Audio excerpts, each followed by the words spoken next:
श्रीमद् भागवत कथा की जो फल प्रति है, जो फल है, वह व्यक्ति के जीवन में इस तरह आता है कि जिसे श्रोता भक्त समझ नहीं पाता है। आप समझ भी नहीं सकते कि फल कैसे भगवान का आपको आया है।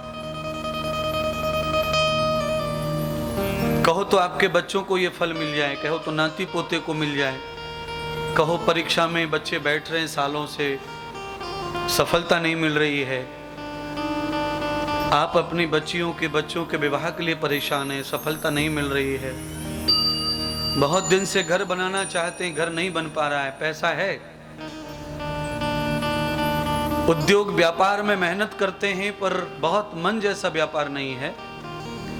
भागवत के 7 दिन की कथा श्रवण करने से इन सारी चीजों में आदमी को हित होता है, सहायता मिलती है और सब चीजें बरकत की ओर बढ़ती हैं, संपन्नता की ओर, सार्थकता की ओर, समृद्धि की ओर। हमारा जीवन धीरे धीरे सहजता की ओर बढ़ जाता है।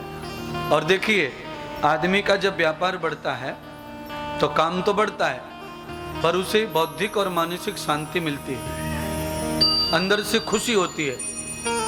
चाहे वो बीमार रहे, दुखी रहे, पर जब उसे धन दिखता है, औलाद का प्रमोशन हो रहा है, उन्नति हो रही है, तो बेचैन व्यक्ति भी अंदर से शांति महसूस करता है। और जिनके पास में धन की कमी है, व्यापार की कमी है, जिनके पास में उद्योग की कमी है, उन्नति की कमी है, उनको आप कितना भी हंसाओ, कितना भी नचाओ, वो हंसेंगे भी, नाचेंगे भी, पर अंदर से उनके प्राण सुखी रहते नहीं। तो हम चाहते हैं कि आप अंदर बाहर दोनों तरफ से प्रसन्न दिखें, आनंदित दिखें। और आपको प्रसन्न दिखने के लिए चाहिए कि दिव्यम नित्यम गतम भूतम दिव्यम संग समाहिते सत्संगम संग भूयाय देवम साधु समृद्धि। सत्संग और साधु की संगति करने से आदमी अंदर बाहर दोनों तरफ से प्रसन्न रहने लगता है। अंदर से भी प्रसन्नता और बाहर से भी प्रसन्नता आ जाती है। देखिए, आप चना मूंग मठ कभी कभी पानी में गलाते हैं तो दाना पूरा पानी में डूब जाता है, और जब कोई भी अनाज पानी में डूबता है तो 1 दिन में, 1.5 दिन में अंकुरित भी हो जाता है, उसमें अंकुरण आने लगते हैं।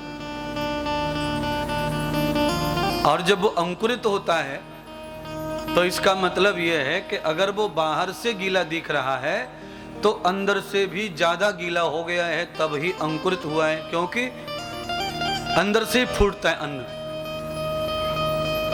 पर पहले बाहर से गीला होता है। धीरे धीरे गीलापन, मॉइस्चर जो है अंदर जाता है और अंदर से गर्मी प्रकट होती है, तो फिर हंसते हुए, प्रसन्न होते हुए उसमें से पौधा अंकुरित हो जाता है, फिर फूल अंकुरित हो जाता है, फिर उस पर फल आ जाता है, धन धान्य आ जाता है।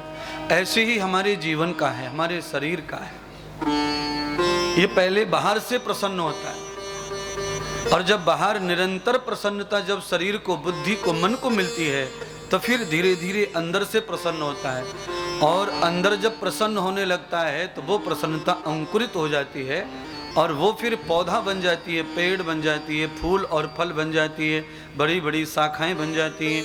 फिर इतनी शाखाएं बड़ी हो जाती हैं खुशियों की, सुख आनंद की, कि हम दूसरे को भी सुखी करने लग जाते हैं, दूसरे को भी सुख समृद्धि प्रदान करने लगते हैं।